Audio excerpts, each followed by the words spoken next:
sharifanya hanzia ya wanilia le bara la Afrika. Casque, c'est une organisation internationale reconnue. On ne sera pas l'État comorien seulement, parce que nous avons tous les mêmes problèmes, les pays francophones. Ce sera le Togo, le Sénégal, le Cameroun. Ce moment-là, ce sont des nations africaines. Nos problèmes se ressemblent, ils sont tous les mêmes. Donc, réveillez-vous le peuple. N'essayez pas de rentrer dans ce qui nous concerne pas. C'est quoi? Ce qui ne nous concerne pas dans cette lutte démocratique, ce n'est pas le féodalisme. Laissez la place à la culture, laissez la place à la préservation culturelle. Adanamila, iyo mwana ya wanili ya watani ya wahatu, wogo jojo wakati mdwajina shatilia armoye démocratie. Bana ya démocratie, la lutte démocratique se lutte par des idées, de l'égalité, de la transparence, pour l'intérêt du peuple. Donc, on n'a pas encore lâché la guerre, on n'a pas commencé la lutte, on ira jusqu'au bout. Donc, ne soyez pas découragés. Plus il y a du silence, et là, il y a l'organisation qui se renforce, parce que notre statut est bien stipulé. C'est pour régler les comptes. Je vous l'ai dit, ça se refera.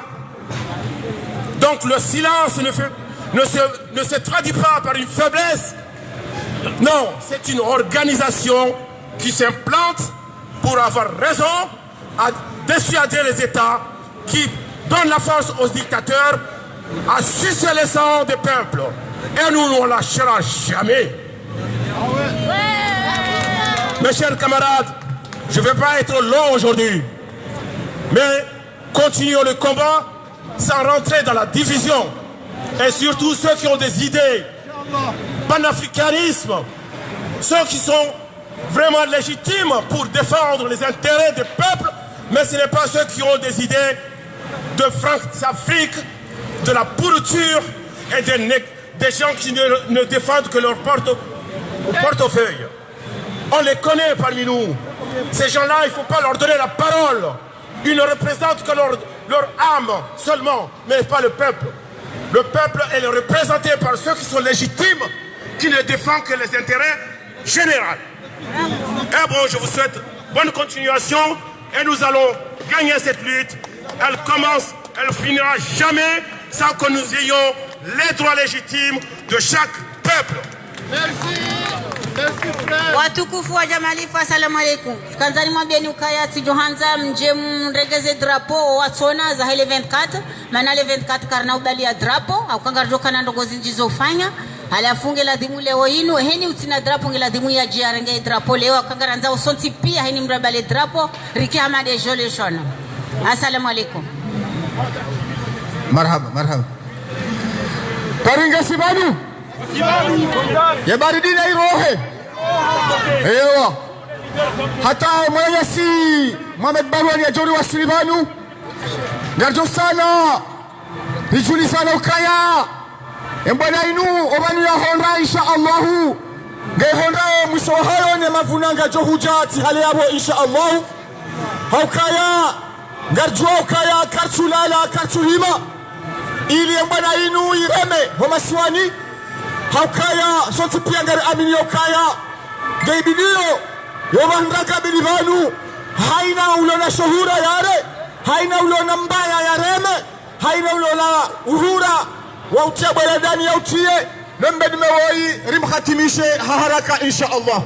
Haizo Paris, Marseille, Lyon, Nice na Réunion Senegal na miji mingi ikao yoti pia tihali yabo ngarjo urudiri la muhe rinjia harimo zebana zinu ili rike hawinji ili rike hawadzima yebana ino inamla yandisa hasonti pia ritimizi hasonti pia kwezi insha Allah. Paris ngamjwa kaya yebana inu itadelwani mijipia ikawa hena mkomani kujihuno cha Paris berilio expose haku haukaya hunudi hema fujari haina wakati wazoaje paranta watedowe hati wa mduwa hao Paris yode mani kao risilemewe nasi nalikema tayari nalikema shujaa wajua ukaya haina wakati gozidi daina roho wajua wasulipari ya mashujaa ya makombata ya mazahidi wa hekombainu wa wajuhima halimwelesho parisieni wa mdunge wa mrosadio wa mrejeze komori hagugu abongwe hewe na mjihudumu baijo mkiniha ekabana yabo karija shida na muhunua ijo mkiniha yardi ya rejehunu abongwe karesujibu owandu wari atake owandu wari kritike harimeza jiri wa aeroporo sharanza ukaya wa aeroporo kabajajiri ndongo wa aeroporo kabajajiri ndongo wafanyiha mashangazo lichijoshangaziwa Komori dohulo fujari Komori dohulo katili dohulo kriminali dohulo torture kajajo shida riwaze yazitendwa za kifujari yazitendwa za kikatili za jirisi wa Komori abongwe zenogo za jiri wa aeroporo kabajajiri problem hauka sitima sauvage hamande serikali ya Komori sitima barbar hamande serikali ya Komori hauka gamjwa barbar wafanyilia wa opposition wa barbar wafanyilia ya maraia abongwe ekaleo mrede wa aeroport hashangaziwa warwaja ukaya harimbo hapula shao harimbo hadharaulo ebale wala Komori wako tia shao wala kwa chumidi wastahidwa endo vya mrula Komori ustahidwa ze haki za hai ustahidwa obinadamu hai ustahidwa ya sharafa shahai kabati abongwe lisishangaziwa lisi mliatili shangaze wakabati mjori shangaza na zile mananyasi apela agwa shujai ama shujai ya digohamba mshangaziwa hafu kabati mjori shangaza leo abongwe eka karta shida na wazia wakikuwa na jaihu nule tura gari walindao na gari walindao na gari walindao ya pariga simanu ya ganyi tayari wahi narudi ya na jaihu haina mdulio prasa publiki ikaonga kutoka mjini ya Zanogozi na rifungele chengwe lijahadise barnamaji wanduwa wala udigoli hunu na mrejei hunu ili ijofunguha banga mjowa katingwa mbagavu itijo hujali mtabishani vanu rahane na mna matabiha madunga hawanziro ya baridi madunga hawanziro ya pepo abongona tsanga nyabazi. Salut mon frère, ça va mon frère? Mzeto hivi wanunja kamona tukashangaya. Kashivanu. Na mshangaya mso ambassadeur toya. Kato yo jori line. Anaomba sako metro yao. Na bonambi na kuhuo shanja jona lala. Ngo tovo unaona. Ah, jona lala. Ah, komiso shafi, walu. Leona si huyu. Ewa. Mayasi DJ. Aïe. Chobanjo international qui représente complètement les Chinois au Comores. Azali!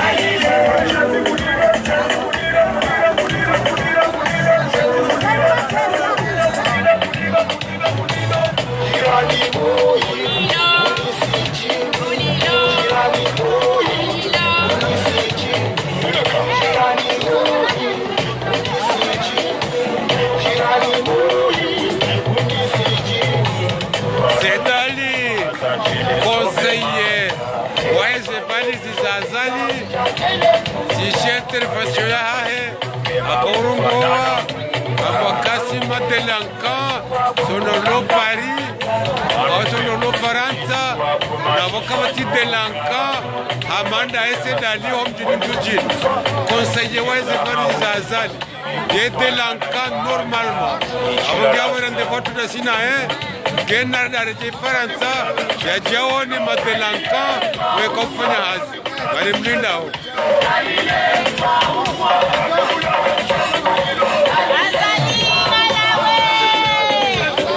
Zedali garwambia ukasiti matelanka edelankandawe ne groupe yao bari mlindao ni bari ona bamjepone edelanka yekao fanya hazi Fasira telankango jone fasir. Chia kamuzo kravati. La magazine jovao na aeroporto. Wako zetraewa de kravati. Gardo si hula. Gari usao kravati. salut mon frère. Ça va? Merci. Salut. Zekarapatiza sedalinga zuzuo. Zekarapatiza sedalinga zuzuo Faransa. Waparwa hunu hata mikro. Zaki sofona unimaki. Zaki unimaki. Hamadena mnaweka yao yote pia kama mjua ukanga sina marche le 24 mfumbili kayao dore gabili.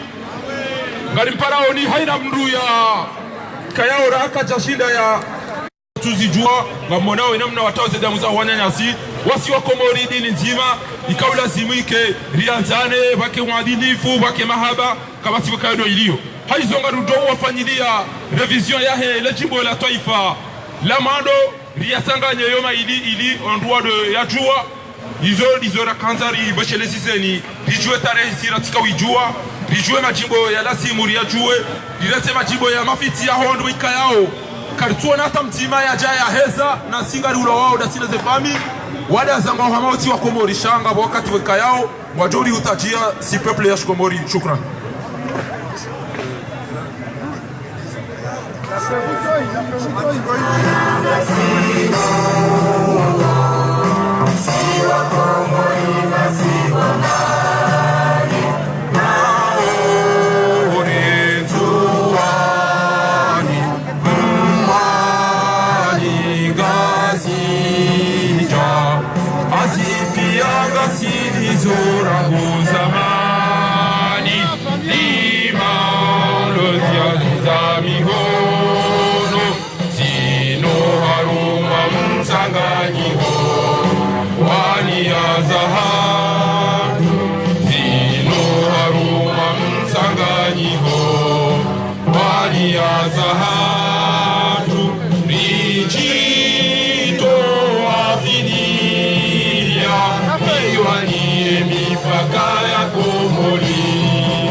Abaha, salamu alaikum watukufu wahe diaspora malawa harmazen tananta zahiri bafula pari.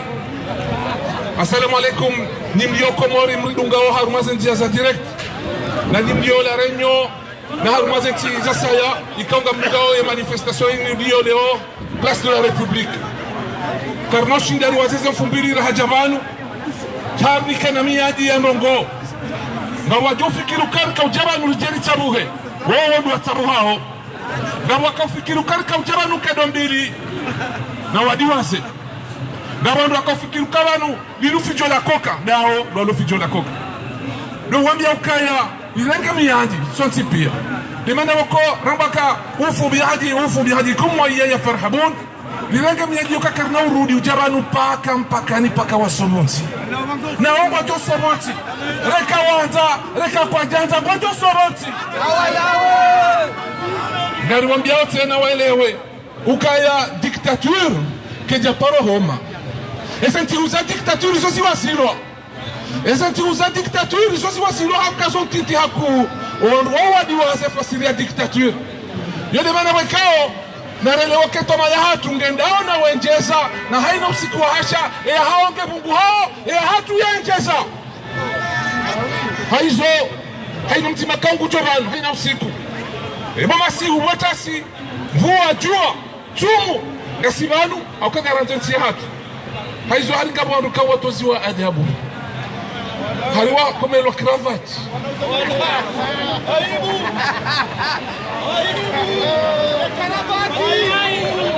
apre etaabu gabandu kao wawaishilia hainati haki latino komuli wa hatu warusikardo pwasheo hawadi waza ezeto biyambi za huwandu wao wafanya uyati ya hatu awandu wao una mato awandu wao una mashishio awandu una hanywa haukaizo hanya mbahamba mashishio yazishia amato haziwono riziwono wamenyeti ya hatu wafungu wandu watina mbadongo warenda harimba komelewa cravate Wondo winguisho kwa deshanti haizo ngarombia ukaya naftauswa maha na wariswami hekari kumeze kravatisha hizo wamenye zinji hadisi haizo na watene wajuaka eze kravati watia zonda hafu gemda funga kravati hauka mruva nkandu nda hafu gemda jatengweni mbuka na tabia njema geja tengweni mbuka mruati geja tengweni ebanu ngamonso kele tengo la jabanu wando mastehi walobanu wajosubuti wafanya ndugu hamadizo kwa jajosubuti eko wandu wastahiki mastehi unikwe mastehi ya hao kuli hali tidene mna yotangwe hazuga mwambioni hatina letangwe lobanu karma mstahi nyoka kaptari stahi osiku mjori stahi ngarju mstahi mbala rabo ngarju milasenda boza hanyu mbala uiti ngarju mabeno uiti era isi wahanyu ora isi ahida yezi utembeye owambunga mbwewa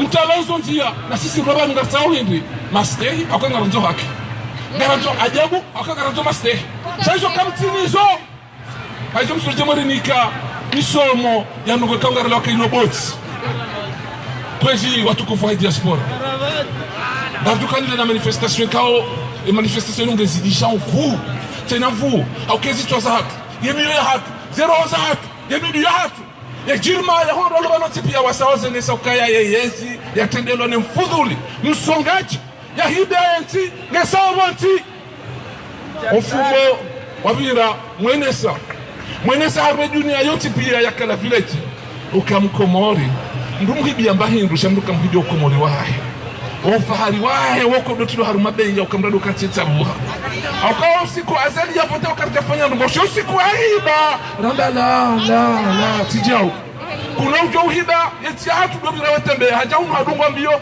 harambiyo asingare mdata hawa hasungari mwambia tena haribu jihudumu ya jahunu basi wajihudumu jahunu hemi ya jirani ngaba sisi tujihudumu rijeri hulaiki namna lazimu wana azali ya thumani na mtuhurenga namna wasakiri hurenge tamtuhuru sambio haizo kwezi watukufu ofumo ujao unu gasina marsh ikaunga hudumu rondo marsh yoga lazima ikasukse ya hatu riendesa tena ya dunia mafika mkomorika tuhanza wanobo mabayor ega mjofa sila bayor wando azali wao oma voleur ne conference hema voleur ne bayor ikaunamba kari ya conference mabayor abahari ne conference ma partenaire aukaya misoro jedingoni na mjomnikani tena nuktoa ikao ondweji wa sawa irambuwa conference de bayari ikana haiba sheno siku asha ngetungoda msobonti yo hamadi ya itende ya azadi kutuna msobonti akawale wandu wakaanza jarma conference ni mkusaba kakemina udhuri sharia tina uchoka yabo aze nukizo mzanzo hadisi Muhammad umjo huja shati naka ujua huja ababa habaki ukaya ewe mkujarende boko wandu wakaujuja mwe conference kwa naka hoenda ani mwambia ni rongo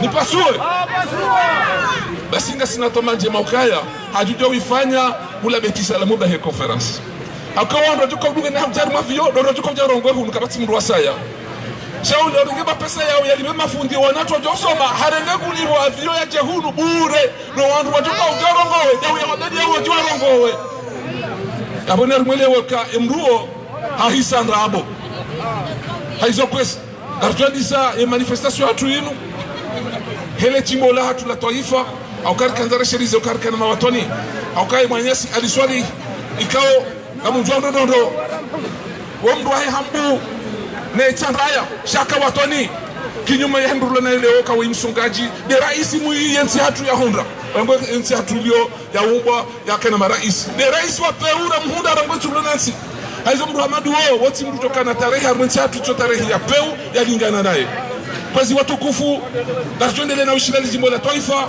na umwambieni marahaba ukangalia fiansi hatu laisha kijarisi mwambini marahaba shagilesimu nimshukurieni hese mfumazitia ni mavuna tayonga jao kwezi na jimbo la taifa.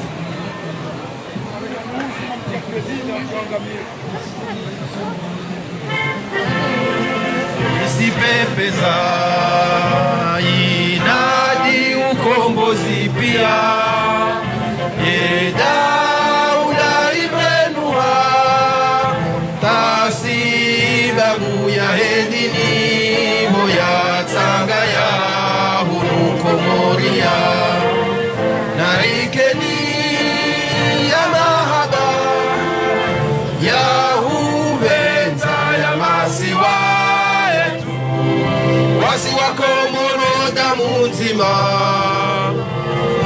wasiwako moro dini nzima yamasiwa lazaliwa yamasiwa yarile ya molane alisaidia narikeni hanzima livenze watwania mahaba ya dini na dunia iberamu isipepeza juillet et daula imenuha sisi waza tuzikatuha maore na nzuwani mwalila ngasicha narikeni ya mahaba ya huvenza ya masiwa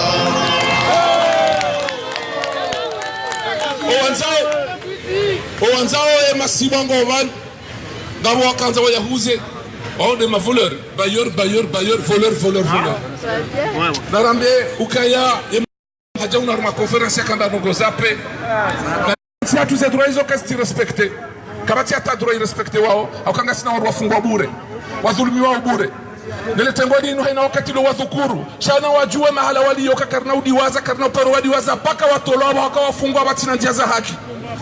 Nous nous adressons à l'opinion internationale en disant ceci.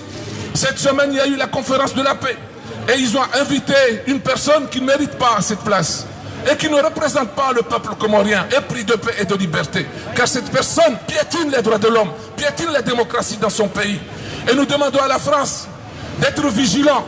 Sa vigilance doit être vraiment au haut niveau. Car un pays comme la France ne peut pas se permettre d'organiser des conférences et trouver dans l'enceinte de la conférence des gens qui ont les mains sales comme Azali Assoumani. Nous dénonçons sa présence ici. Et il a eu raison de partir vite fait et en catimini parce qu'on était déterminés à en découdre avec lui. Maintenant, je vais présenter notre petite sœur et combattante, militante de cette cause, Fahmi Aboubakar, pour parler des otages d'Azali et qui sont en train de crever dans des prisons insalubres et inhumaines. Merci.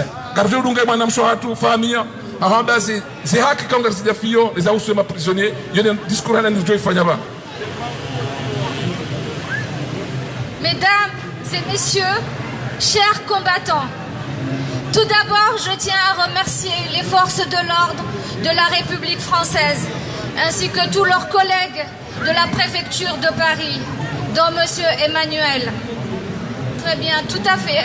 Je commence par un rappel au niveau de l'article de la DUDH, de la Déclaration universelle des droits de l'homme, article 3.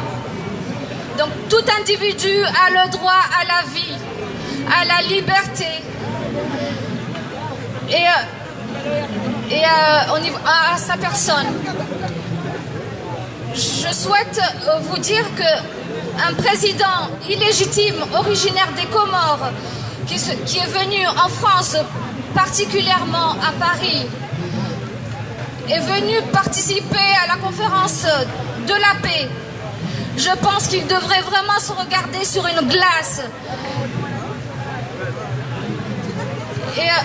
et voir son visage, parce que il ne connaît pas du tout le sens de la paix, Monsieur Azali Assoumani.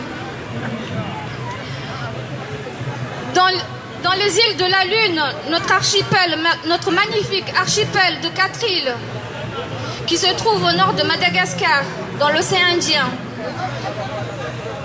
la paix ne règne pas, car aucune stabilité existe à l'heure actuelle aux Comores.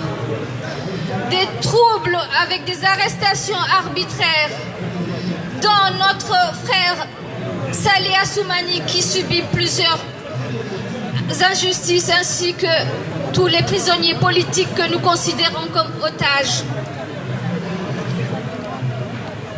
Ils subissent beaucoup de tortures en prison. Ils n'ont aucun matelas pour dormir, ils dorment par terre. Ils ne peuvent même pas aller aux toilettes comme il le faut. On leur donne des sachets, on leur fait boire leurs urines. Je trouve que c'est inadmissible. On ne peut pas accepter, tolérer ce genre d'injustice, de torture.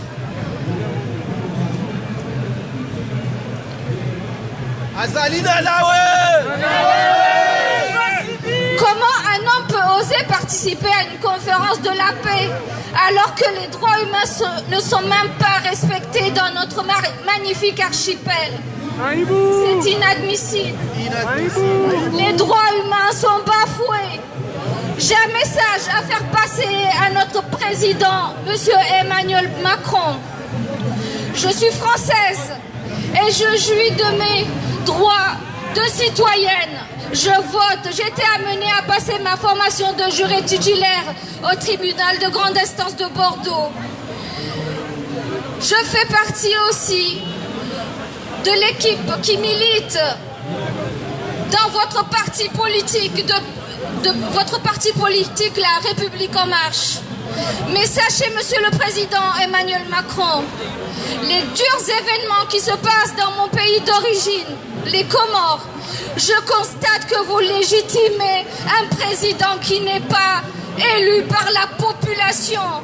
Et je trouve que c'est inadmissible que vous lui serrez la main, vous lui mettez le tapis rouge, vous l'accueillez pour le débat, la conférence de la paix, alors que dans son pays d'origine, les Comores, mon pays d'origine, ils ne respectent pas du tout la paix. Excusez-moi par rapport aux émotions, mais il faut que ça sorte. Je ne vais pas vous cacher que j'ai commencé à prendre du recul dans le militantisme français. Car pour ma part, vous savez que ce qui se passe aux Comores, les droits humains ne sont pas respectés. Nous avons la chance de manifester en France, de dénoncer ce qui se passe dans nos îles.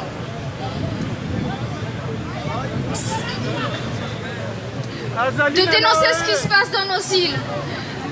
Je vous fais un appel d'urgence.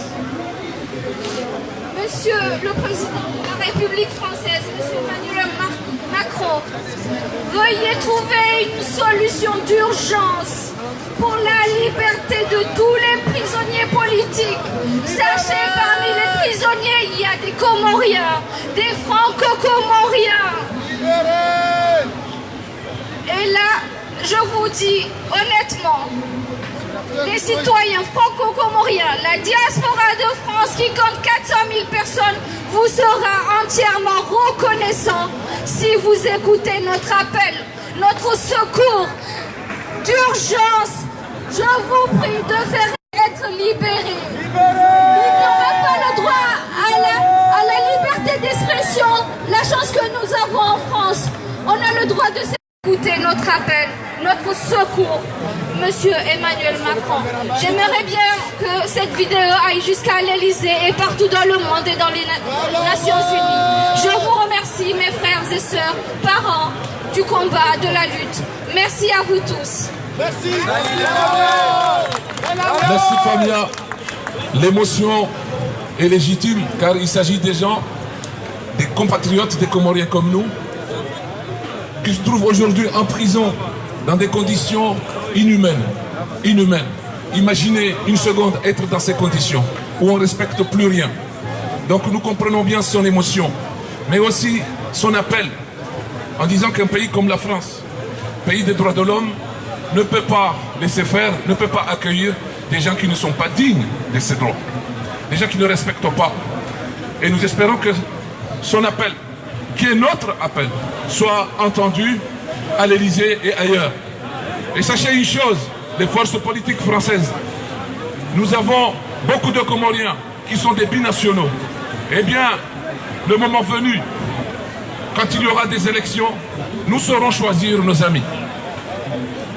On ne peut pas accepter, soutenir une force politique qui, au demeurant, soutient un dictateur qui opprime notre peuple. Erdobunga, wakati ule discours officiel yahatu, ikao yo discours panda mwana haku, itoko fanywa banu, nemlikao hastahiki ifanye banu. Aukanga tukautia yambe, nizeni shindira ziparisa. Nenamna nizeni shindizwa kaule onga siritini ya ovu, gazitini ya obashasha, gazitini ya unatoma ya ukaya, ya konferansi ya ma voleur.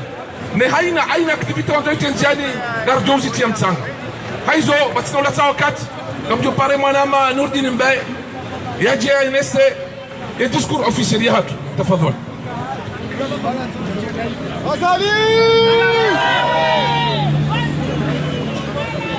Mes chers compatriotes, A'oudhu billahi minash shaitanir rajim, bismillahir rahmanir rahim.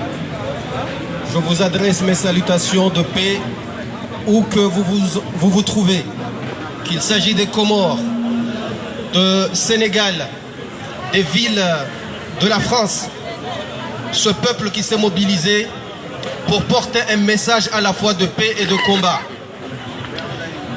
Il était le mois de mars dernier, le 28, où un groupe de personnes comoriens déçus de l'élection nauséabonde qui a eu lieu dans notre pays, ce peuple-là a décidé de s'introduire dans notre ambassade. Nous étions parmi. Nous avons voulu porter un message et ce message a été répondu parce que 3 jours après, la grande ville de Marseille a porté le message qui était à l'ambassade vers un espace comme celui-ci. Marseille a pris le flambeau et depuis aujourd'hui, nous sommes à la 34e semaine de combat. 34e semaine, mais si on devait compter tous, il y a eu beaucoup d'événements qui ont jalonné ces 34 semaines. Parmi lesquels, les événements de cette dernière semaine où Azali Assoumani et ses collaborateurs s'étaient mis à venir ici dans un congrès parlant de la paix. Le premier message que j'ai voulu souligner, c'est que nous soutenons toutes les actions qui ont été faites par nos compatriotes. Un monsieur s'est vu tirer sa cravate. Quelques esprits ont voulu nous faire la morale.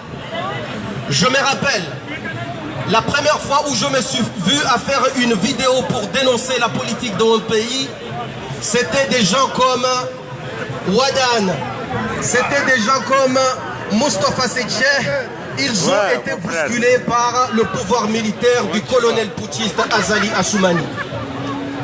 Et ce jour-là, le peuple comorien a été bousculé dans sa manière d'être. Il a compris que nous ne pouvons pas croiser nos bras et laisser faire notre pays. Nous avons réussi le 19 juillet un combat de marche. Plus de 500 personnes s'étaient mobilisées, ils ont marché et montré le monde que ça doit changer. Après le 19 juillet, il y a eu un combat politique.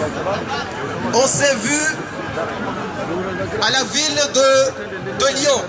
Un congrès a eu lieu. Les bases ont été posées. On a parlé de l'état de droit. On a parlé de la transparence dans la gestion. Ce moment-là est capital. Il y a un sens politique à porter. Le message était de dire aux partis des systèmes que vous devez changer une fois pour toutes. Et dans ce congrès, justement, on doit faire un rappel.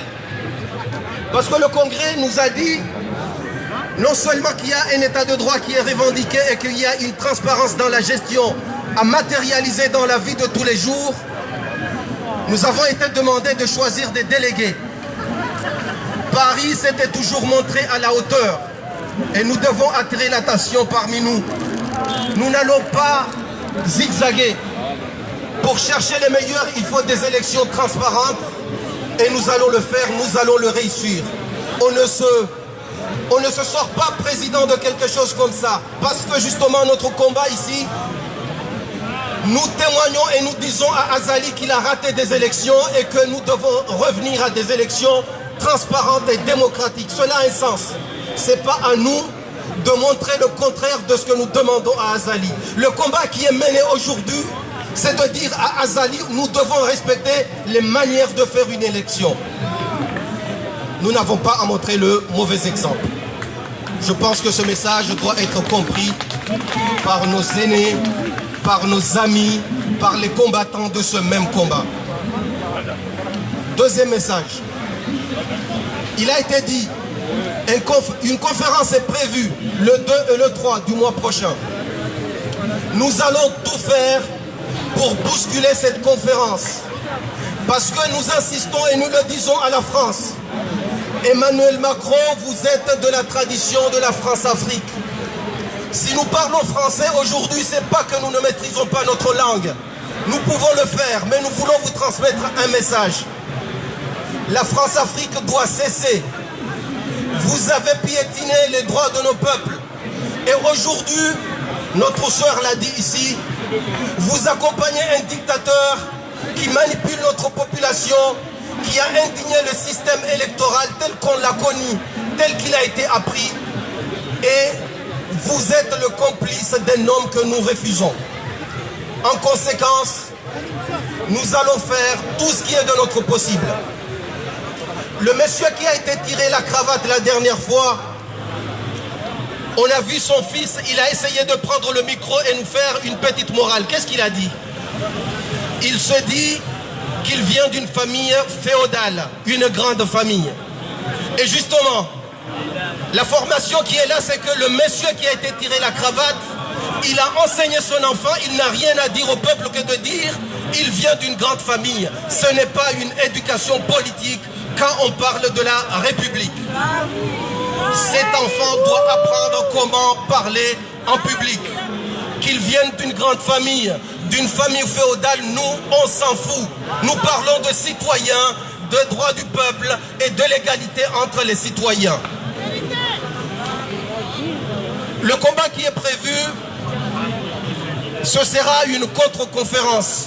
Je pense que mon compatriote, mon camarade Ahmed Marouane aura l'occasion de l'expliquer en largeur. Mais plus que cela, nous serons sur le terrain pour faire ce qui est de notre possible et casser cet événement. Pourquoi? Parce que non seulement que ces bailleurs ne peuvent pas engager l'avenir de nos enfants demain, prendre de l'argent, investir de lui-même, il n'y a pas de loi qui est respectée dans cette République qui est devenue fallacieuse. Au-delà de tout ça, nous insistons, j'avais parlé la dernière fois de la mobilisation qui a eu lieu à Marseille, de l'ensemble de 1000 compatriotes qui ont donné leurs moyens, plus ou moins, plus de 1000 personnes ont donné de l'argent pour dire que nous voulons que ça cesse dans notre pays. Mais cela a un sens. Quand on l'a dit, il y a eu un pseudo-journaliste aux Comores. Il a dit 6000 personnes a donné, cela veut dire que plus de 4000 qui est là n'a pas donné et par conséquent n'a pas participé. Non, loin de là. Je rappelle à mes amis que quand vous étiez à l'aéroport, quand vous bousculiez la délégation de Azali, quelques-uns parmi nos compatriotes ne cessaient de nous appeler et de dire « Dites à vos collègues qui sont là-bas de porter le drapeau, le flambeau, parce que nous sommes avec nous, nous sommes avec vous, nous combattons avec vous. Il se trouve que des fois nous sommes au travail, des fois nous avons des problèmes complexes qui font qu'on n'arrive pas à être à tout moment avec vous. Mais cela ne veut pas dire que nous ne sommes pas avec vous. Donc, les journalistes doivent faire attention. Il y a 200 personnes ici, il y a des milliers qui nous appellent. il y a des milliers qui sont avec nous, justement pour dire que nous avons assez. On peut aller au-delà. Vous avez vu, Abdallah Agua, il a su réunir plus de 16 villes aujourd'hui.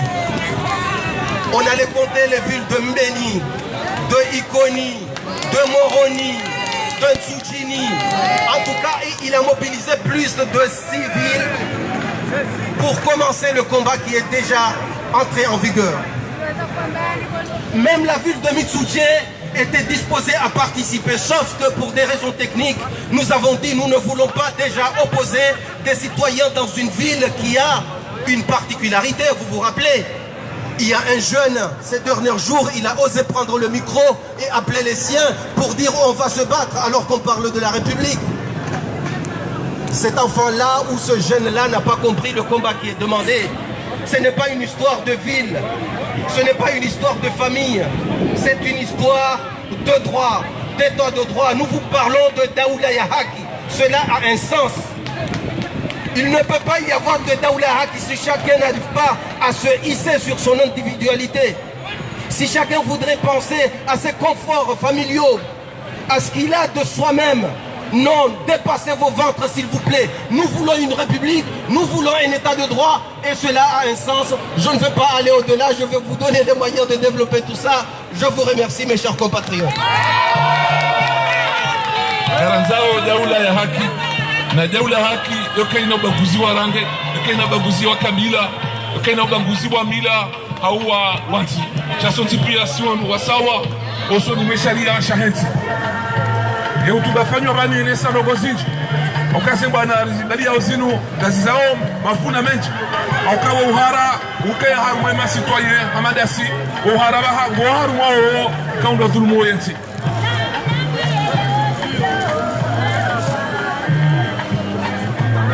Arjuendelea na ufumbua zitendwa za kiwatoni ikawa ndo zafanyishiha mfumo rakanuo. Yani haluha ya kitawalifu si kwamba bila ya hizi action ikawa ndo zafanywa mfumo rakanuo rakanza renese dunia ukaya timrikao nguri huo na ulifunga bure utina roboza ufanya harumeti hatu tunda utoiregeza dingoni na umenyeza kaya na umenyeza fanyiwa emroke takao lazimia jehunu ridale risiuhe ya duri re barara rimwenesa ukaya ajahunu hamamwiti harejei hamamwiti izo ndizo stahiki. Aizo sisi wasaya na jihudumu tena. Ujipanga na ina wakati ya toba kangwa nzatetereke ya jehunu darjomli na darjomli ngaho salama wa hai. Nani watoka mbuga na wajodo nendo kwa watalonzo nzia.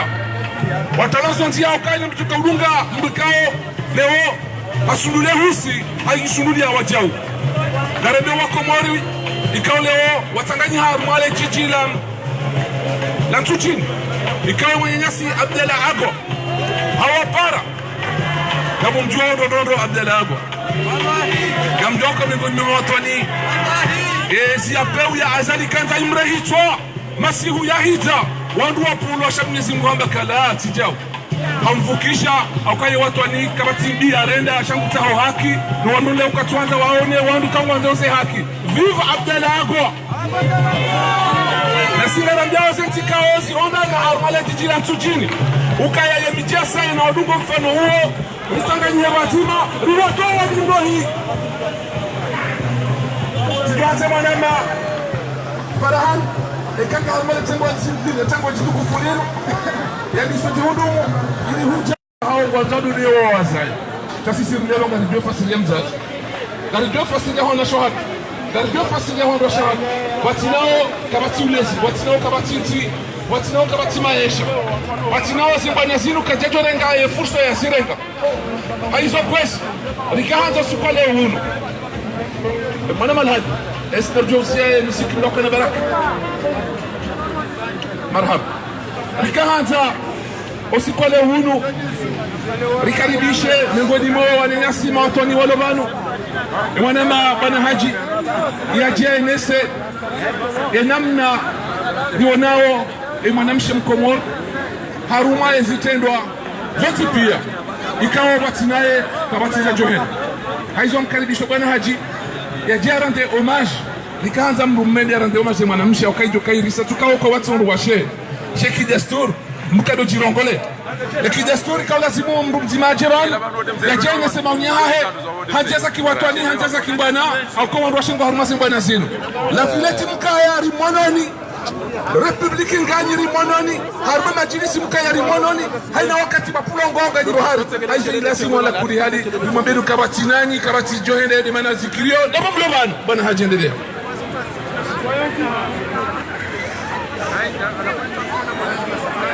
Mes chers compatriotes, la valeur des femmes comoriennes sur le mouvement citoyen. Un large mouvement s'est mobilisé pour lutter contre la dictature tyrannique aux Comores depuis le 24 mars 2019. On peut parler à partir de la convergence d'une résistance citoyenne de la femme comorienne. Le mouvement est devenu visible depuis la mobilisation des femmes comoriennes. C'est la présence d'une femme dans un mouvement, ça donne de l'ampleur et de la détermination d'un combat. La femme comorienne est convaincue que l'état de droit et la démocratie dans un pays. En effet, que les femmes ont leur place dans la société que nous vivons.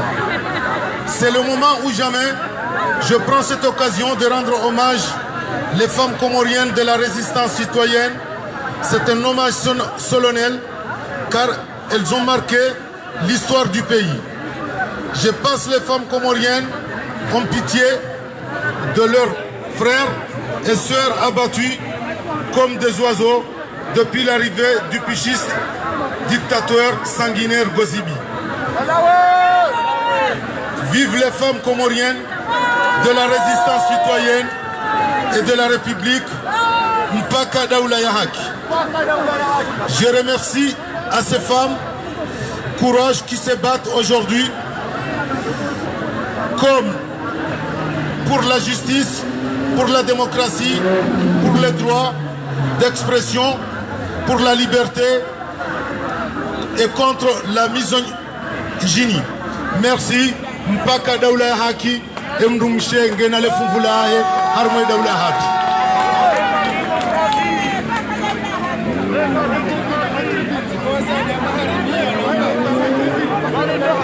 Kwezi watukufu wajamalifu kwezi wanahatu diaspora life sindo wazaze wahemba jini lelo rijuha rikaritasa yasharijuha haukari sinyali yema kafiri mahuka mpaka Daoula Haki Daoula ya Haki. Kwezi watukufu wanahatu diaspora msirenzi banga si odingoni mwanyu tena ngasi odingoni mwanyu na haini mruja ujoka ubala unafsia hujabano nenzahe kabula rahema vuna ijaja haini yangu ujoka ubala unafsia wa mru na mru na rohe kabula rahema vuna ijaja bawana watwania waukwaja rosha manafsia wa rosha ya Daoula ya Haki gani gamrongo hajitaji kahaini mdu arosha nafsia nanzahe diaspora koja kubali helio ye diaspora wanuali mihotola banda shaga wanambe rasuli wa watu wa dahirani sharika wa parisa irabwe wajuu tusaja swalabwe wanatu hauhuru banga sibanu basaljananda. Wassalamu alaikum warahmatullahi ta'ala wabarakatuh. Ni wame bebo viongozi wa shinda sija cha kabla wanwashi wanwari ga fufuku watinao kanteto jabanu lazima rike rais watu hawene sale picha hilo ka rais watu ndumshe au kai haine sema habaya haine tia watu ya mabahe nezimba nasino lazima ni komrongo ya rishile tengo marhaba gari dungie manifestation tafadhali. Bismillahirrahmanirrahim.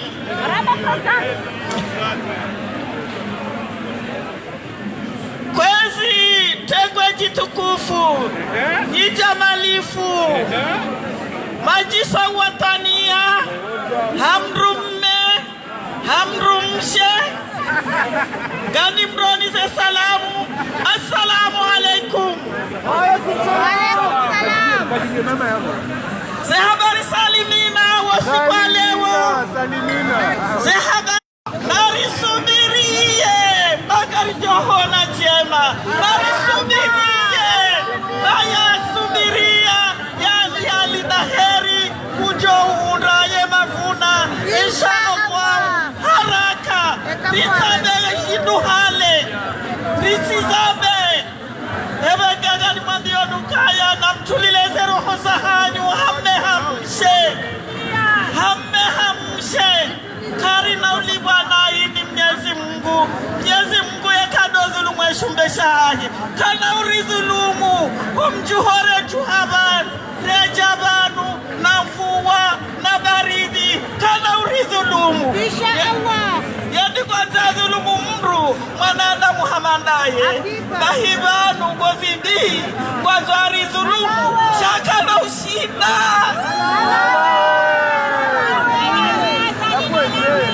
Ebegega ni mwambia nukaya na tulilie Bashe na kati hule na kume Gari jo ufuna haraka Yemafuna Insha Allahu Ta'ala Mwiso watu gari jo udugana Hata beboni Assalamu alaikum wa rahmatullahi wa barakatuh. Marhaba Presidente. Mwana mshohangu Salma Garimika Mrongo ya ine sema uniahe au kazi mbwana zinuzo za tusonti pia. Salam alaikum. En tant que nous les Anjouanais, on est là, on va lutter, on va toujours lutter jusqu'à Daoula Yarakishab. On est là, on lâche pas les baskets, on est là. Marhaba. Ebana indiahe mwanamshe mjuani, mwanamshe mgasite, mwanamshe mkomori, jimla mwalimu maore.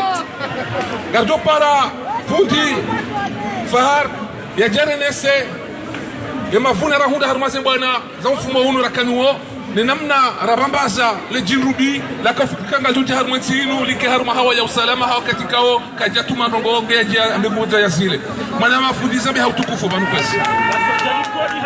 Shukran. Assalamu alaikum wa rahmatullahi ta'ala wa barakatuh.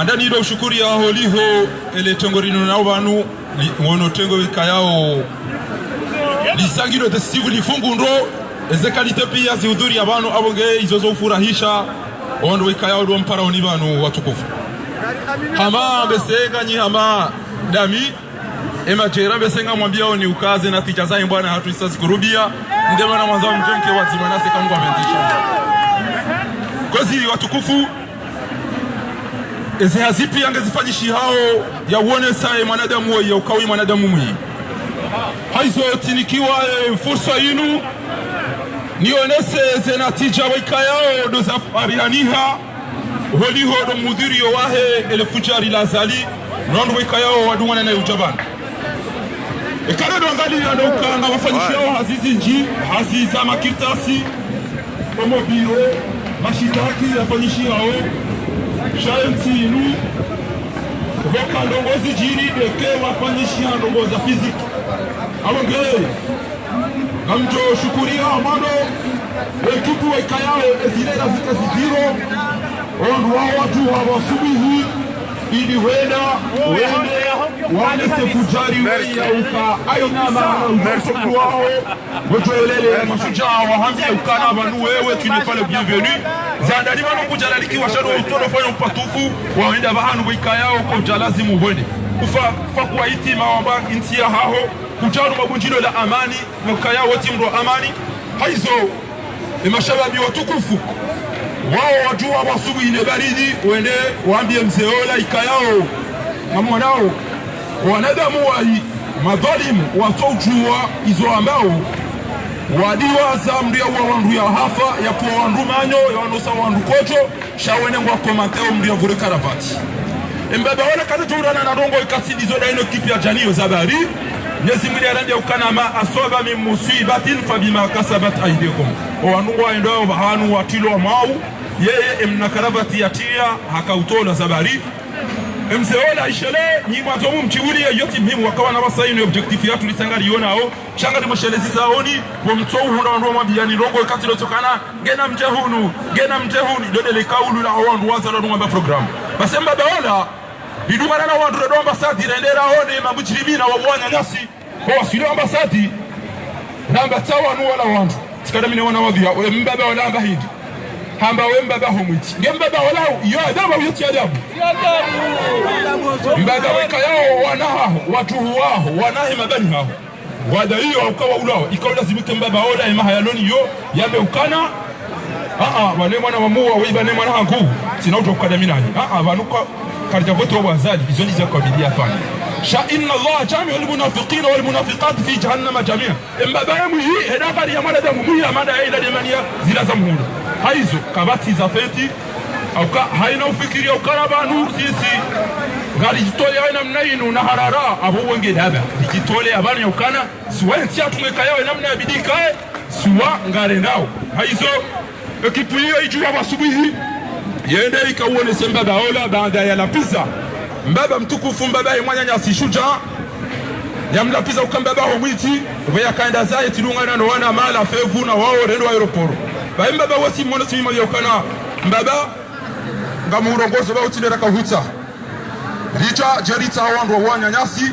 wewe hutobeza wandiso lapiza mndu wekayo jokirike mndu mtukufu hana wewe au mndu wao au mndu bali ha yoti kiadabu mbaba hizo afanye timwambie namna hiyo timu yao kantu kaona uka engeo la kana irumbe awaiga kana roho jono wana wahafa wafungwa wanahi watola mwazini tim neglige rimlao shajuzi besebala haono kabala yenge na mvuru kweli rida za ngodo ya rudi ya rejo itena na jiara ruya jia one ya ruya tambiro roho ni wandu wao kana mkini hareke mwa jao ganzao wakena hirasa mushaddada ganzao wakena security jo ka vraiment renforcer ekengwa jao sha insha Allah mkini watije kama wabete na doa zale zedu haizo baada wana mawao wafanye bwana hiyo ngamshukurio wana maukaranzi yao ichuwa etu abili wandu wabagarenda Porto de la Villette rendera ambio ule mengu kamili ya ukana ekema baga mwanzo mrongo wepe amali na usalama ezahebwa na wewe yeti ngoni mao rihundu ngabwanya nyasi wondo chivala baada rezongo weka yao rizifanya ngamshukurio baba tola makirtas haina kaunti ya hula hajokana bandi kantira sina mduoko omhono hengu na tashi la damu guona jasa au wakati lwati tirakosome fiqhi sisi sio manna jasa ina jasa sho ndi huwa damu wal qayhu huendelea ni zadunga wa rumai babu na risala nyoti pia mzijua au bainge mwenzabu changu watu atilende fundi katujua taizo ambao haizo baada hapo rione sa ezenongo hizo tidunga na damine mwana ma Dr. Omar Mirali le négociateur na bandi ya wandu ndio ambassadeur kama himure ndevala yo acte ya vili banda le acte ya mali yafanyishira ndera one si ambassadeur ya ukabanu nyinyi ngani banu asibabu ndasi emana mlo wandu amba asati dawo ya kana ngabo wakomori hunu na relation zaiti ya tunao yabo sadani kamtina adabu yode discours ya madonna yone sabu kana kamtina adabu ya ukangarja wa mwemba sadia hatu ndungu himo vonze ya remwani jua ikibia vumwe wa mabana wa baba hanyu na sasa nasiwane karja wanu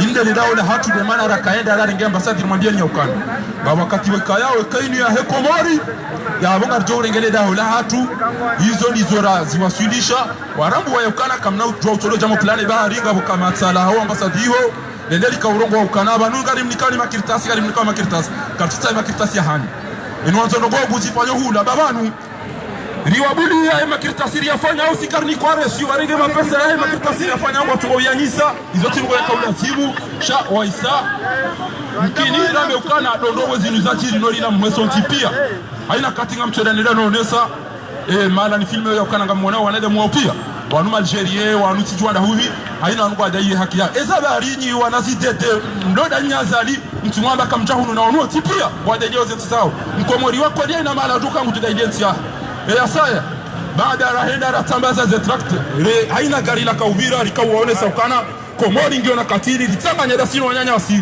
waizensi ziro wa Senegal Cameroon Guinea wanti pia wajua waone sarumo ule mengo haukana mtiparo joshia ukanga bajamdo amadoi banunga bomtozi jua wadawa nyanyasi Afrika waone wabaya porto de la ville tisha emaraija wao mesezo de jojira wanyanyasi waone wahimi waone ukaewa hatutwa la ngujo baada wa kama combattant wa decide wabaya pare wabanga fa wanu omisizono cha bana byakana si wamaji wa mholele wa mwababonti shango na hate makaravati vuro ngo hamango wafao ko jamba izo les plans safari inu zamba no nyanyasi mwejange fo eni ujorara hulu leo shaka basujore je amiso baada hapo mmoja yauka wende wala la wakamba risale nde harumaye le bunjilio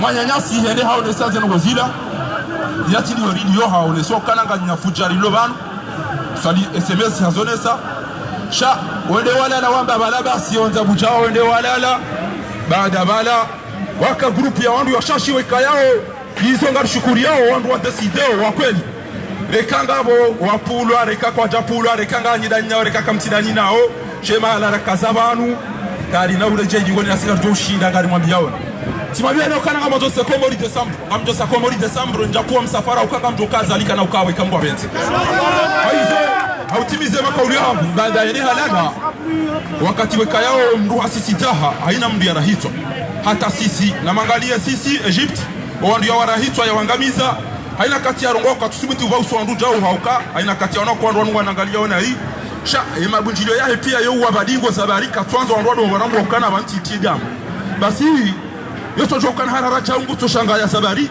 edamu ya wandu yao warahitwa ila yohamba la'natullahi ila yawm al-qiyamah yutuongeza nduka kama kina Mwenyezi Mungu azamba surati Taha wa man arada an dhikri fa inna lahu ma'ishatan banka haina ujoji concentre kushuli azali kanaba frazi mbili ya zinyongo wena mna lazimu nguto usaze mbingu harudi ndiso shangai basi wakati ndo hotel Mwenyezi Mungu akaulisaidia naziru Mwenyezi Mungu alinikamia ya ukana likambe sekari timizi 15 lika hule au karizili wa trottoir irakaya basi hizo sauti zatu likama ina mdaka na mikro sabali bala Mwenyezi Mungu alinikamia ya ukana fa arsalna alayhim rihan wa junudan lam taraw ngarjomni kalima jashibo ko kamna waona Mwenyezi Mungu ajalia eze nyirasira kauzirabo ele tali pia aina mdi yakabo watu wangu wanaweza jiridi ramba banungu abo asase muchirimu naifuza tuwa ulo yabo mdenda na hii mdenda nya ile tali swanga mdemandeo ya toolo swanga mdo ile tali mtsomineke hajaba nuteneke nguto parjo kule ile tali au kama Mwenyezi Mungu alisaidia abugetika zamwambia nuka rikawa shashi wakati ngari kwa njivanu ngarongo wao shabala uonowa sawa hapa uzohula kwa tushi ya tezamba au wala kwa tutu waweza jiridi na bonga watu kufua wenda wa information wa jori juze cho wandu wao wajitole ya baadari zonongo na zanga oneteli hivyo wakaiho tipi ya wazijua polisi wazijua waona ukaibali dini katika ule simu sisi wao pareli sisi wa rantia au hata jaka ndaza eramba andisotirada mungu walino hanoni hizo zohuta ukamba فمن أعرض عن ذكري فإن له معيشة ضنكا ونحشره يوم القيامة أعمى بس ذل ما يقول زفان غرام ياو هل نمرنا نمبا باه يطون بشي باهي يطون باهي يلاو نمفungu ya tingulia jahunu etale de hamezi nambalini ya safari ino jo jahunu haina utawutare kamrum baere kama utwale kamrum zate wafujari aduwana na mafujari wallahi owango wana yasi garjo bibe kerundu fursu ya safari inu awage aina mduna beshembaga hemba hidu ya mtazi ni mujirimu wei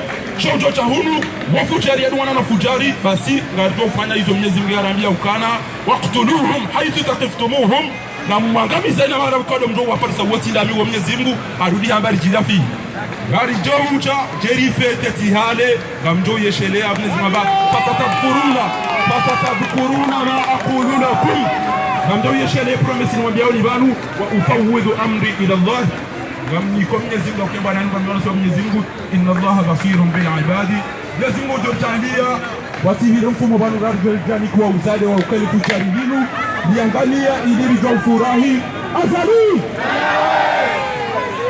Mwenyezi Mungu joshia yedi wafunge kwa abantu yamtoe haraka hizo kwesi ngabotare mego ni mwezi tarahi kuuza watu amani namna mzijuao kama kabla utalefundo hilo doelewa ukabonjoro ukajahulo sisi lobanu ukarihuli wakasema wapani si lobanu sina ufahari wa Kikomori na ufahari wa uko huliha hizo si uhusa sebera muzahatu ili hule mapesa ya ufanya se manifestation zinu hizo kama para ya treasurer watu ya jibanu Razuia ya jamu nese isa lazima ulifanye ausaidia semana zaidi.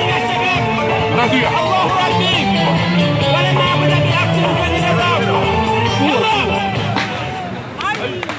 Assalamu alaikum. Assalamu alaikum.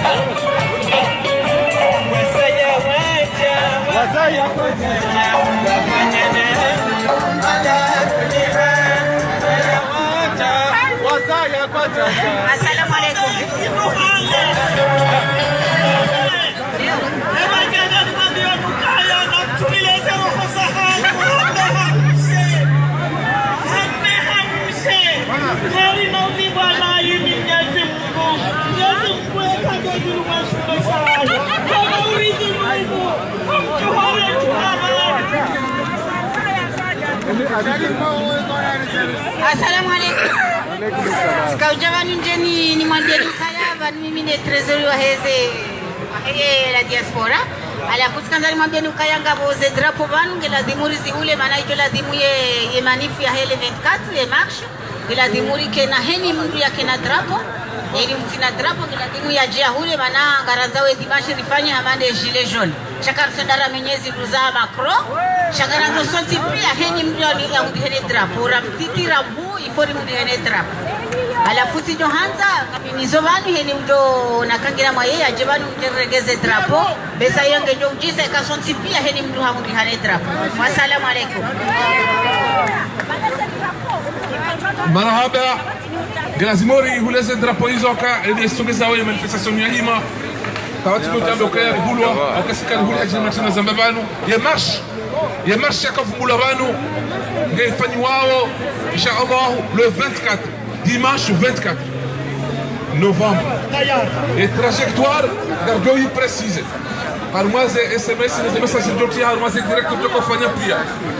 Et marche le 24 décembre. Et facile à marcher nous hindi. Et facile à marcher nous hindi. Novembre, oh. Ça va être décembre. Non, non, car non, Fania, ça, ça soroti. Amrajay. On te confond. Normalement, dans la République, et marche le 24 novembre. Tikantani jadi di shenroni enesa. E fasiri ya marche nous hindi. Donc, kaya. Renesa harumase bwana razifanya zote pia kwa karnaure jadi ngoni. Kartuanza, thumma kartuanza. Mabayori kati mabayori sama voleur. Wandoa janike mwiti yanga mizenti ya hatu. Haizo garanzore nese dunia. Na haina mru wekao haka matabiri ya ukakanzana ngefumbuwa rumaye konferansi hiyo ya jokeyo konferansi ya isa amenyeha au kasi siwa Komori karitu yanza. Karitu yanza konferansi au kasi fanywa zinji. Wafanywa ya Doha, wafanywa ya Maurice. Ya mapesa ya wakabati mkomori ya parona ya sura ya hayo. Na inu wakati ya turaka azalino lebohari.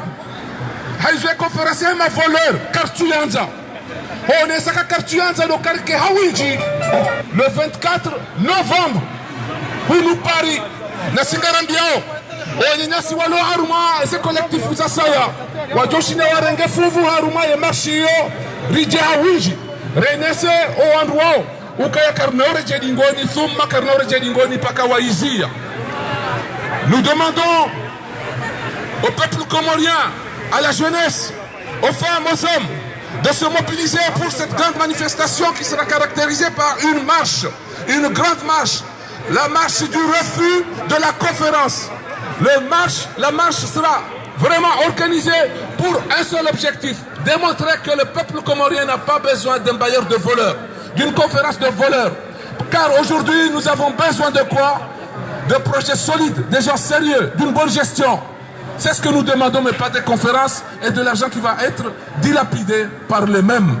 Nous dénonçons vivement cette conférence et nous demandons à la France et aux organisations internationales et institutions et autres de ne pas prendre part à une conférence qui est contraire aux intérêts du peuple comorien. Nous dénonçons cela et fermement et définitivement. Je vous ai dit tout à l'heure que les Comores est un pays indépendant et nous sommes très fiers de cette indépendance. Il y a des dates que le pouvoir actuel indigne a oublié ces dates. Mais les Comoriens, fiers que nous sommes et fiers de notre histoire, nous célébrons ces dates. Parmi ces dates, il y en a une seule qui aujourd'hui doit demeurer parmi les dates les plus précieuses du peuple comorien, c'est la date du 12 novembre. Je vais laisser le soin à notre cher grand frère, Mohamed Chafiou, de venir dresser, de montrer la signification profonde de cette date pour le peuple comorien. Mohamed Chafiou, Karim.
Mes chers compatriotes,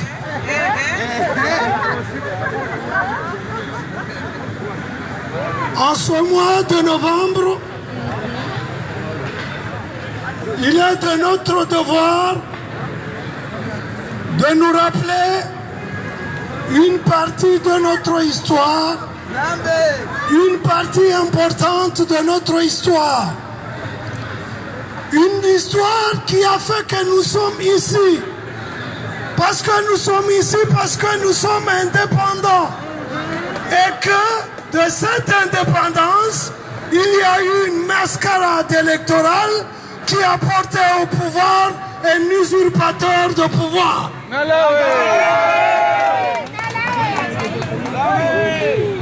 C'est la raison pour laquelle il faut se souvenir de tous ceux qui se sont battus pour que cette date du 12 novembre soit une date historique. Car de cette date,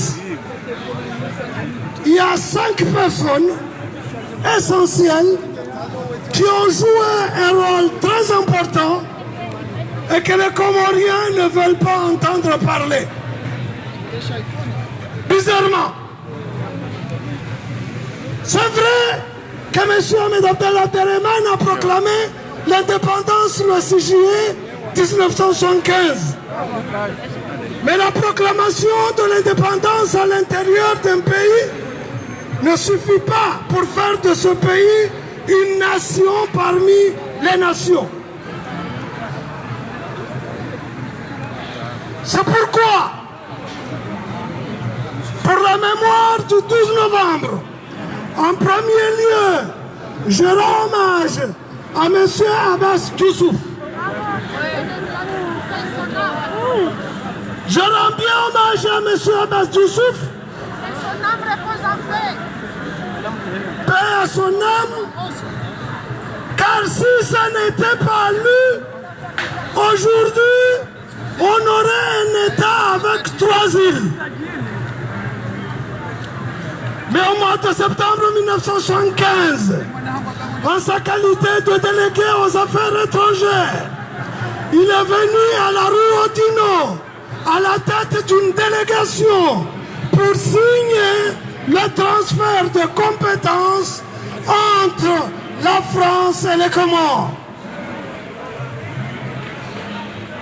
Mais au moment où le gouvernement français lui a présenté un document où le transfert ne pouvait se faire que sur 3 îles, il s'est levé, il l'a déchiré devant tout le monde en prononçant cette phrase: les Comores sont indépendantes. Sans vous, nous resterons indépendants sans transfert de compétences.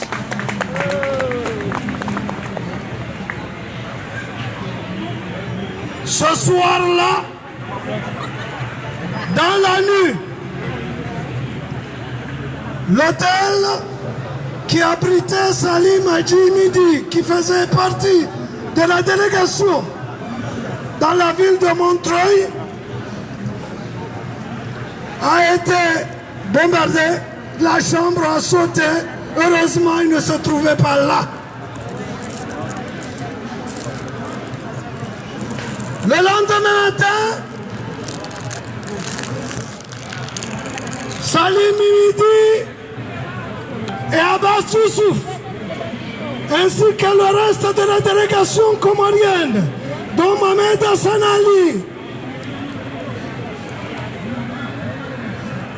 ils se sont retrouvés, ils ont dit: maintenant que nous ne pouvons plus rien attendre de la France, alors rendons-nous aux Nations Unies pour déposer notre demande d'adhésion. Dans la soirée, Salim Midi a pris l'avion pour New York, seul. Et là, il a rencontré des amis, parmi lesquels l'ancien président Bouteflika, Abdelaziz Bouteflika, qui était ministre des Affaires étrangères de l'Algérie. C'est lui qui a appelé Mao Zedong, président de la Chine, pour demander à ce que la Chine parraine la candidature des Comores aux Nations Unies. Vous le savez tous, quand vous êtes à Moroni, vous voyez bien que la plaque de l'ambassade de Chine se termine par 01 parce que c'est le premier pays qui a reconnu l'État des Comores.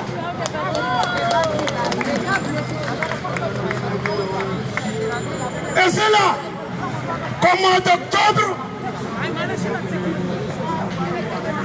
les Comores ont été admises aux Nations Unies, mais la cérémonie officielle a eu lieu le 12 novembre.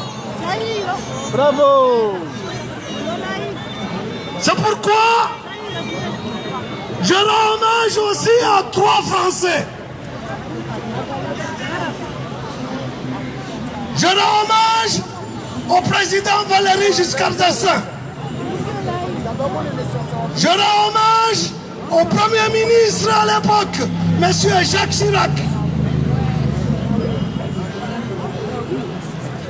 Je rends hommage à l'ambassadeur de France aux Nations Unies. Car en cette date du mois d'octobre, la France avait la possibilité d'opposer son droit de veto pour l'admission des Comores. Or, elle a choisi de s'abstenir. Et en s'abstenant, les Comores ont été admises dans son ensemble et dans l'ensemble du territoire issu de la colonisation, Mayotte comprise. Zébi l'a vendu. Donc,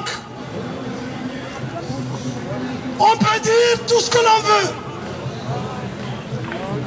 Mais si Louis de Guiringo, qui était ambassadeur de France, au Conseil de sécurité avait opposé son veto, on aurait beau crier, mais on ne serait jamais membre des Nations Unies.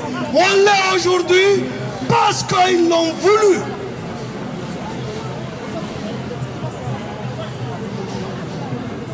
Mais cette date historique, beaucoup de Comoriens n'ont pas compris le sens du double message de la France.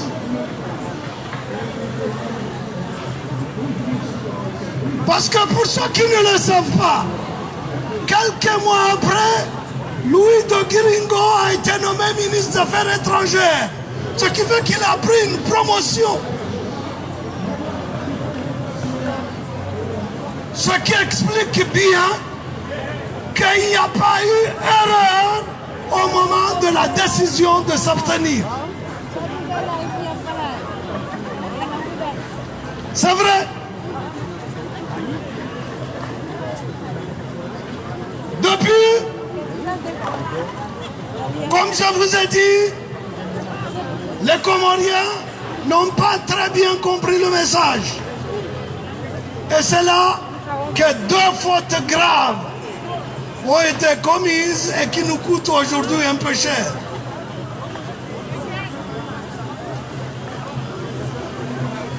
Au mois de février 1978, le président Senghor et le président gabonais Omar Bongo se sont rendus aux Comores avec dans leur valise un accord négocié pour signer la paix entre la France et les Comores et faire intégrer Mayotte dans l'ensemble comorien. Il y a eu la négociation de cet accord avec Ali Soly. Et au mois de mars, le conseiller spécial de Valéry Giscard d'Estaing est arrivé à Moroni porteur de 2 messages. Le premier message, c'est d'inviter Ali Soly à la conférence France-Afrique qui se tenait au mois de juin à Paris. Le deuxième message, c'était le document finalisé par le président Senghor et il l'a apporté à Ali Soly pour lui dire voilà ce qui est convenu entre le comité de 7, vous-même et le président Valéry Giscard d'Estaing. Mais à sa descente d'avion, aucun membre du gouvernement ne l'a accueilli. C'est mon frère, Mohamed Bakar Dossar, qui a été envoyé pour l'accueillir. Il a remis à Ali Soly le document dont il avait à lui remettre. Et le mois de mai, vous avez vu la réponse de la France vis-à-vis des Comores, puisqu'en mai 1978, il a été assassiné. Le 13 mai, coup d'État. Donc, j'ai voulu souligner ce passage de notre histoire, parce que les historiens comoriens, assez souvent partisans, oublient les véritables acteurs qui ont conduit le pays à l'indépendance, même si par la suite il y a eu des dérives qui font que nous sommes ici aujourd'hui.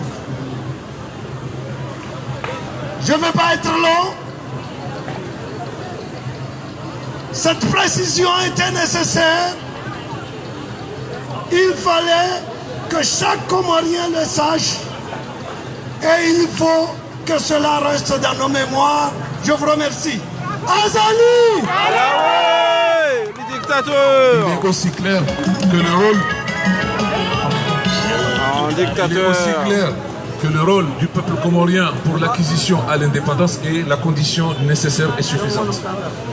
Il est aussi important de préciser que la France est ambiguë, car en faisant un accord avec Macron qui rend impossible une intégration de Mayotte de façon beaucoup plus facile, prouve bien les ambiguïtés et le comportement toujours difficile à comprendre contre les intérêts comoriens de l'État français. Donc nous ne pouvons pas non plus sous-estimer ce rôle négatif de la France à l'égard des Comores. Le peuple comorien mérite son indépendance et aucun peuple ne peut mériter par rapport à un autre peuple. Nous sommes un peuple, nous sommes dignes d'être indépendants, comme la France l'est aussi. Deuxième chose que je voulais préciser ici, c'est que la diaspora, il y a des binationaux. Et aujourd'hui encore, nous voyons ces ambiguïtés de l'État français en accueillant une forme de dictature à sa tête, un dictateur tyran et sanguinaire. Donc, les électeurs binationaux sauront aussi faire la différence entre les forces qui soutiennent la démocratie aux Comores et celles qui sont dans l'ambiguïté. Donc pour cela, je vais appeler notre frère Farhan Athmani pour venir montrer le rôle essentiel de la diaspora en tant qu'électeur. Son poids au niveau des élections, que nous ne sommes pas dupes. Nous ne sommes pas dupes. Et le moment venu, nous choisirons ceux qui nous ont choisis. Car l'ami de notre ennemi devient de fait notre ennemi. Hein? Merci.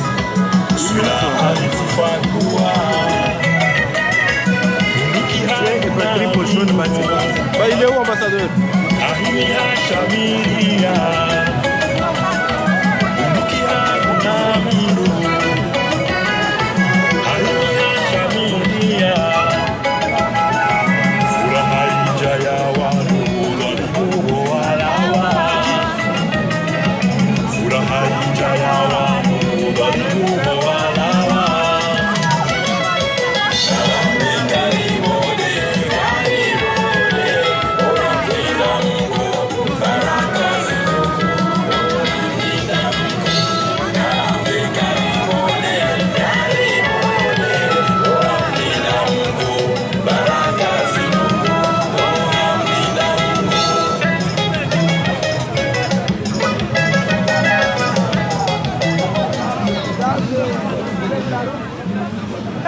Assalamu alaikum. Économique. Il suffit d'abord de vous rendre demain matin, tôt, devant la défense. Vous allez voir tous les profils qu'il y a. Des avocats, des ingénieurs, de tout. On n'est pas que, en France, on n'est pas que des laveurs de vaisselle, pas que des laveurs de toilettes. Il y a même des professeurs parmi nous, je ne sais pas si Omar est là, mais voilà. En fait, on a tout, clairement, on a tout aujourd'hui. Donc, aujourd'hui, on apporte de la matière intellectuelle à la France. Économique. Maintenant, comme Baron l'a dit tout à l'heure, nous sommes également des binationaux. Nous votons nombreux. Nous sommes implantés un peu partout en France et en Outre-mer. Nous sommes nombreux à Marseille, comme vous savez très bien. C'est la capitale des Comores. Nous sommes assez nombreux à Paris, à Dunkerque, à Nice, à Lyon et bien encore d'autres villes. Ça fait 8 mois qu'on manifeste. 8 mois qu'on manifeste contre la dictature d'Azali Assoumani. Nous avons écrit à Emmanuel Macron et tout son gouvernement. Il est au courant que nous sommes 400 000 en France. Il est au courant, il le sait. Mais il préfère le profit d'un seul homme contre 400 000 Comoriens en France et 800 000 qui sont aux Comores. Mais cette fois-ci, on passe le laisser faire. Car en effet, autrefois, avant cette crise électorale, avant cette dictature aux Comores, on travaillait par région, par village. Mais cette guerre nous a permis de nous réunir, de travailler ensemble, non pas en petite communauté, mais d'une manière nationale. L'Anjouanais aujourd'hui travaille avec le Moélien, le Moélien travaille avec le Grand Comorien, etc. etc. Moi-même je suis de Moélie, vous savez très bien, je le dis à chaque fois que je monte sur ce plateau, je le dis. En même temps, je suis aussi français, car moi-même, le premier à avoir voté pour Emmanuel Macron pour faire barrage à Madame Le Pen. Donc, aujourd'hui, on va être une force une force pour influencer les uns et les autres à aller voter. On va d'abord commencer par Marseille. Ce même discours que j'ai ici à Paris, je l'aurai également à Marseille prochainement. Aujourd'hui, on va investir des hommes et des femmes. On va investir pour qu'ils soient des conseillers. Le tapis rouge, un dictateur qui s'appelle Azali Assoumani. Donc on va descendre à Marseille. On descendra bientôt à Marseille. D'ailleurs, vous tous qui êtes ici, on vous invite dès maintenant à aller dans vos villes.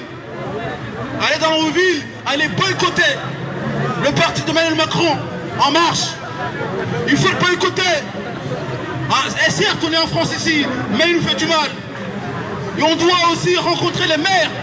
On doit aussi rencontrer les futurs candidats. Il faut leur parler de ce qui se passe. N'hésitez pas à leur écrire. On a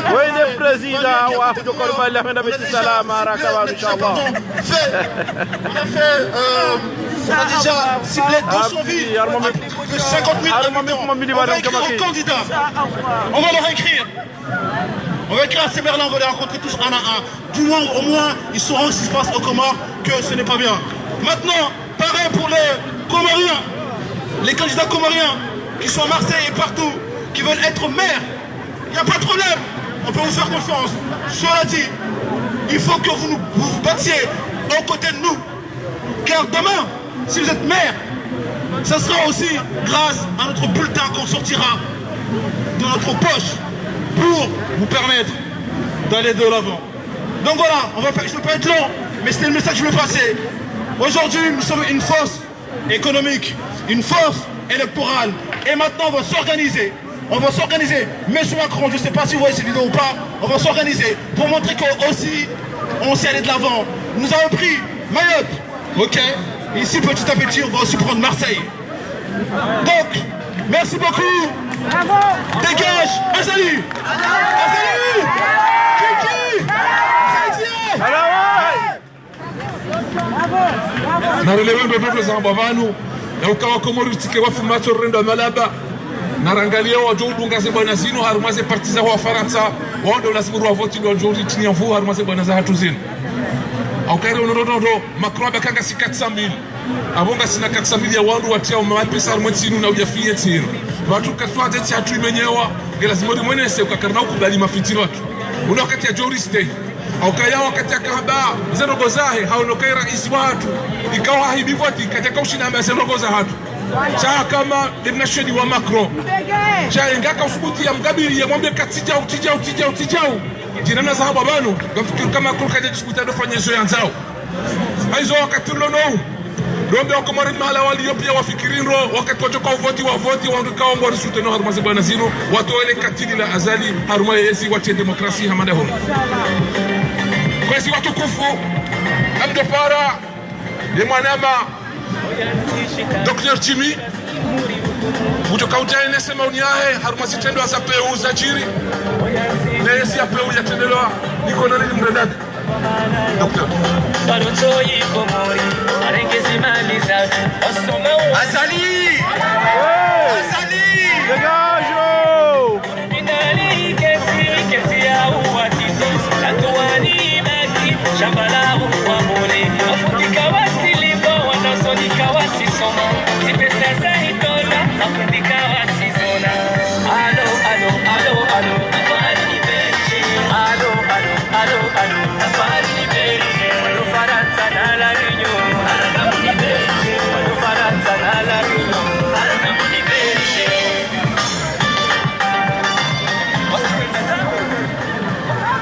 Chères sœurs, chers frères, Wanahama, amis résistants, nous venons de vivre une semaine assez mouvementée et du coup très riche en renseignements. Pour aller droit au but, je ne retiendrai que 3 faits, pour moi les plus marquants. Premièrement, des conseillers du tyran sanguinaire ont été sévèrement rabrouillés par des compatriotes qui se trouvaient à l'aéroport. Pour ne pas s'éterniser dans des palabres à l'emporte-pièce, je ne dirai que ceci. on ne récolte que ce que l'on sème. Et pour ceux qui se disent gênés par l'histoire de la cravate, encore heureux qu'il ne s'agisse pas d'une cordelette, comme certains le préconisent, pour le mettre au cou de tous les collabos du putschiste. Je partagerai juste la conclusion suivante.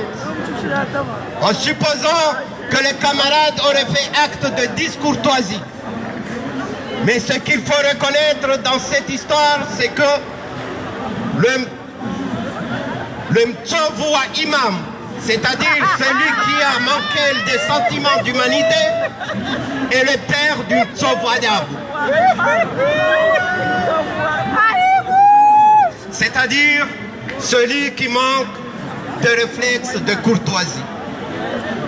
Partant de là, il ne faut pas s'étonner si le pouvoir tyrannique continue à marcher sur les pieds du peuple, à l'écraser de tout son poids, que le peuple, aussi frileux qu'il veut l'attendre, finisse par crier sa douleur. Si le pouvoir criminel est illégal, n'a de cesse que de continuer à dénigrer le peuple, à le mépriser, à l'humilier, à l'insulter, voire à l'assassiner, à lui dénier sa souveraineté et ne lui reconnaître aucune légitimité. Il ne faut donc pas s'étonner que ce peuple finisse par se comporter de manière un peu violente. Si en face, le pouvoir joue à la sourde oreille, comme disait un philosophe chinois, si les dirigeants se mettent à déconsidérer la voix du peuple et ne cherchent pas à écouter ni à comprendre les miaulements de plainte du peuple qui souffre, ils vont finir par entendre les rugissements d'un fauve enragé, croque et griffe dehors. Message envoyé à tous les collabos du Petit Bokassa Gozibi. Mon deuxième point porte sur les interventions gonflées du putschiste à France 24 et RFI. Comment on peut mentir de manière aussi éhontée? Comment on peut continuer à être aussi cynique? Pourquoi tant de méchanceté et de haine contre notre nation? Qu'est-ce qui pousse les tyrans à être haineux, méprisants, insultants vis-à-vis du peuple comorien? Folie mensongère, mythomanie narcissique, arrogance mégalomaniaque, psychopathologie invétérée, je pense qu'il a un peu de tout cela à la fois. Seulement, le plus inquiétant dans l'histoire, c'est l'attitude des Français, c'est-à-dire autorités et médias, qui continuent à vouloir,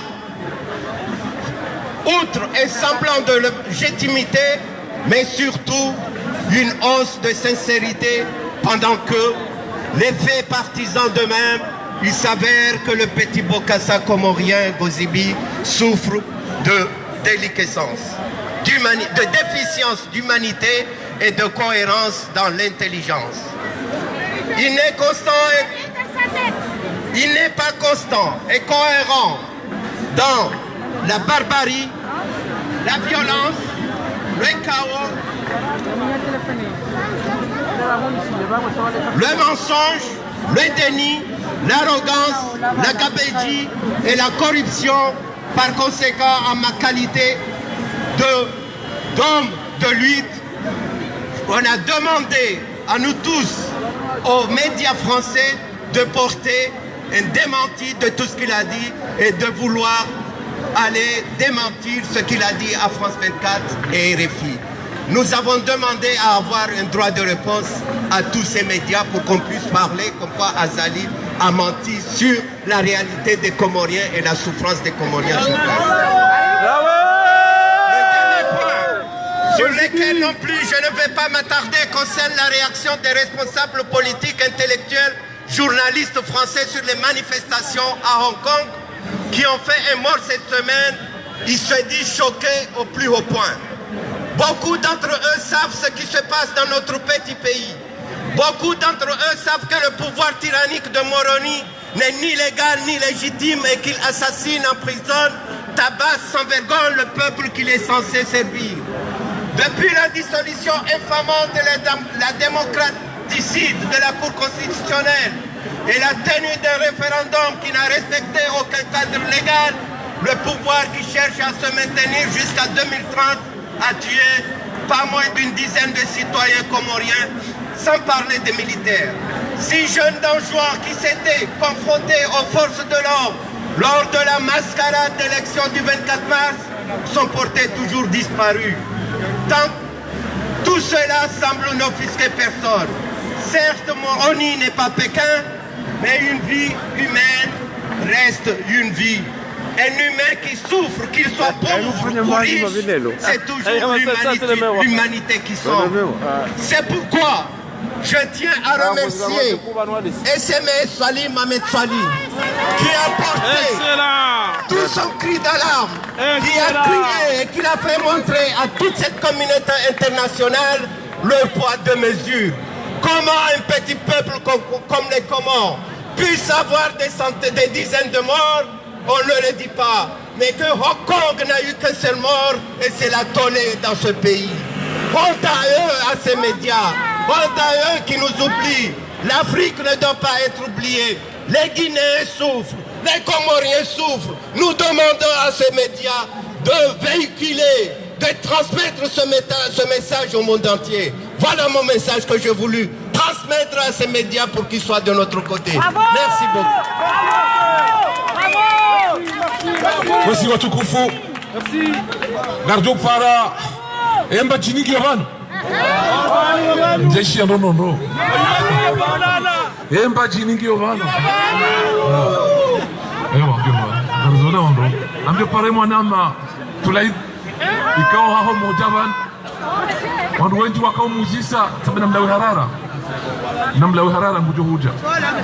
Chakabla umwabiache bana wakawambo na sikise inji harma yensi ya Komori hula na huno. Tikazema benuka ye marche ya hatunde le 24 novembre. Et marche nkuya hatunde le 24 novembre. Sonti pia na jiha winji. Neze collectivité malazili yo pia na mjiha winji. Paka mpakani paka wasoba utida fkauzia. Paka walawa. Haizo na kia winji. Wakati unakaribishe mwanama. Obligé ni kupete video yenu. Et mwanama mwangu tulai mpakabali. Nisami banga mkupe telefone. Kai connection sina njema bana.